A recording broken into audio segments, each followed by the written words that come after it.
Perang Sampit adalah sebuah peristiwa kerusuhan antara dua etnis berbeda di Kabupaten Sampit, Kalimantan Tengah pada tahun 2001 lalu, yaitu antara Dayak dan Madura. Secara garis besar, konflik ini muncul karena adanya persaingan dari berbagai bidang di antara kedua belah pihak. Awalnya, suku Madura yang berada di Kalimantan Tengah merupakan masyarakat transmigran. Mereka mulai pindah dan tinggal di pulau tersebut sejak tahun 1930-an atas program pemerintah Belanda kala itu. Selayaknya masyarakat pada umumnya, mereka melakukan berbagai aktivitas termasuk kegiatan ekonomi. Hal ini memicu permasalahan ekonomi antara masyarakat Dayak dan Madura.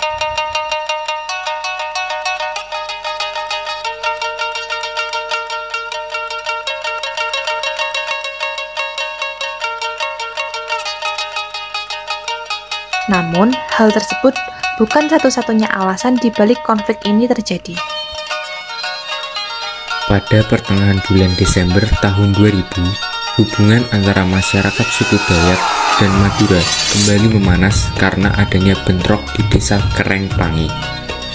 Terjadi perkelahian di desa pertambangan emas Ampalit yang menjatuhkan satu korban meninggal dari suku Dayak bernama Shandong.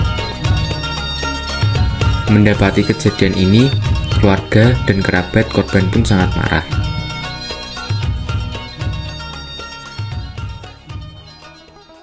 Sebenarnya kasus ini sudah ditangani oleh pihak polisi. Namun, karena tidak puas, warga Dayak pun berusaha mencari-cari pelaku pembunuhan Shandong. Pada tanggal 18 Februari 2001, pembunuhan kembali terjadi. Namun, kali ini yang menjadi korbannya adalah warga Madura bernama Matayo. Kejadian ini dihubungkan dengan konflik desa Kerengpangi sebelumnya sebagai balas dendam. Serangan itu pun menuai balas dendam dari sekelompok warga Madura. Warga Madura membakar rumah warga Dayak yang diduga menyembunyikan pelaku.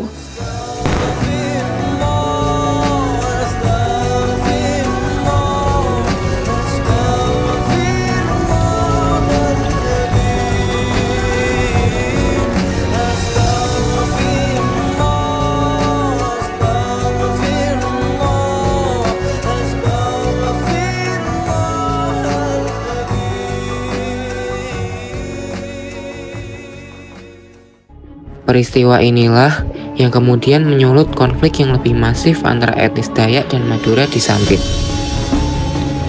Selama 2 hari sejak penyerangan rumah Matayo, orang Madura berhasil bertahan, bahkan berani melakukan sweeping terhadap pemukiman-pemukiman warga Dayak. Namun, situasi berbalik pada 20 Februari ketika sejumlah besar orang Dayak dari luar kota berdatangan ke Sampit dan melakukan penyerangan balik hingga bisa menguasai Sampit. Peristiwa ini kemudian menjalar ke seluruh Pulau Kalimantan dan menewaskan 500 orang, serta 1.335 orang masyarakat Madura lainnya harus mengungsi. Namun, kericuan itu bukan penyebab tunggal. Ada pihak-pihak yang memanfaatkan kerusuhan tersebut untuk tujuan-tujuan lain. Polisi menahan pejabat lokal yang diduga sebagai dalang di balik serangan ini. Kemudian, ribuan warga Dayak mengepung kantor polisi di Palangkaraya sembari meminta pembebasan tahanan. Permintaan mereka dikabulkan oleh polisi pada tanggal 28 Februari 2001. Militer berhasil membubarkan massa Dayak dari jalanan. Dari konflik Sampit ini, sedikitnya 100 warga Madura dipenggal kepalanya oleh suku Dayak. Konflik Sampit sendiri mulai mereda setelah pemerintah meningkatkan keamanan, mengevakuasi warga, dan menangkap provokator. Untuk memperingati akhir konflik ini, dibuatlah perjanjian damai antara suku Dayak dan Madura. Guna memperingati perjanjian damai tersebut, maka dibentuk sebuah tungku perdamaian di Sampit.